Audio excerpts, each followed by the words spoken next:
ಎಲ್ಲರಿಗೂ ನಮಸ್ಕಾರ. ಅಲ್ಫೈನ್ ಅಕಾಡೆಮಿಗೆ ಸ್ವಾಗತ. ಇಂದಿನ ಈ ವಿಡಿಯೋದಲ್ಲಿ ನಾವು ಪ್ರಳಯ ಕ್ಷಿಪಣಿಯ ಬಗ್ಗೆ ತಿಳಿದುಕೊಳ್ಳೋಣ. ಪ್ರಳಯ ಇದು ಯುದ್ಧತಂತ್ರದ ಬ್ಯಾಲಿಸ್ಟಿಕ್ ಕ್ಷಿಪಣಿಯಾಗಿದೆ.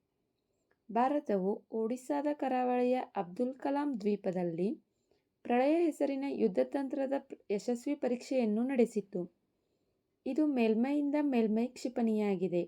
ಈ ಕ್ಷಿಪಣಿಯನ್ನು ರಕ್ಷಣಾ ಸಂಶೋಧನೆ ಮತ್ತು ಅಭಿವೃದ್ಧಿ ಸಂಸ್ಥೆ DRDO ಅಭಿವೃದ್ಧಿಪಡಿಸಿದೆ.